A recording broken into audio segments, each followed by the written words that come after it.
可以去思考，就是转系的动机是什么？是要跟人比较吗？是要透过转系拿到好，在别人的掌声中觉得那个系比较好，然后转过去自己会比较安心吗？那我不知道你的动机是什么，但是我觉得当我们了解我们动机的时候，然后比较容易帮助我们去判断我们要不要做这个决定。顶尖的人只有几个，不是顶尖的人也有很多生存之道。那这是我可以跟大家做一点小小的分享的。我觉得到了台大之后呢，一个新鲜人很重要的是你必须要一个认清的心态，就是在台大每一个领域都是全高中最优秀的人，所以呢，你面对挫折跟失败是一个当然的现象，你必须要心理准备。第二个是你要好好的静下来想，联考你被分到了这个科系，其实大部分人是有点无奈的，因为那未必是你所喜欢的东西。所以在大一的时候，你可以好好的想一想，仔细的想一想，现在的这门学科是不是将来你所愿意投身一辈子30年、40年的，值得你花1年的时间好好去想这个问题。如果不是的话，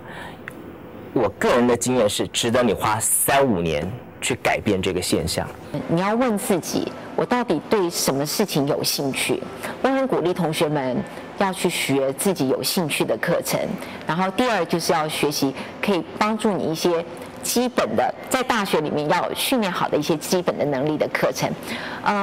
同学们可能会或者家长们啊，可能第一个会想的就是说，我念这个科系。或者说我的孩子念这个科系，将来有没有出路啊？赚不赚钱啊？可我非常希望同学们先不要以这个为你的第一考量，赚不赚钱那是以后的事情。如果你是一个培养好自己实力的人，你不管从事哪一个行业，你都是会被看重、被挖掘的对象。问题是你对东西有兴趣的时候，你将来在往哪一条路走的时候，你碰到困难的时候，因为你有兴趣，你才有那个动力去克服你的难处。可是你如果就是说，好比说我对资讯不是非常有兴趣，可是现在资讯也非常的红，所以我就勉强我自己去学习。不错，你是可以学啊。那有些人是靠后来培养兴趣，但是如果你连后来的兴趣也没有培养起来，将来你不管是念研究所或者就业，你一旦碰到困难的时候，你就会打退堂鼓，你没有那个动力去突破那个困境。台大是一个资源很丰富的学校，真的是很丰富的学校，光看它图书馆就知道了。那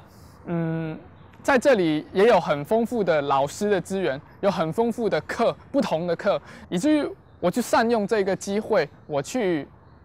尝试了解说，我适合走什么样的领域。我上了很多系的课，最后跑去音研所上课，音乐研究所，我也玩很多的乐器，可是最后发现说，音乐也不能走，然后戏剧也不能走，因为我没有办法走那么多。那最后还是找到了自己的一个方向，所以就进到现在的研究所。那其实大学4年其实修了一些像戏剧系的课啊，修一些像农推系的课，其实你会接触到一些跟你自己所学领域完全不同的东西的一个学问，或是很有趣的东西。比如说像我这学期就在农推系修一个田园生活，那就有可能学会怎么种玉米啊、种粮食作物等等。那其实，在别的学校是并不会有这样的一个机会的，所以我觉得大一新生应该就是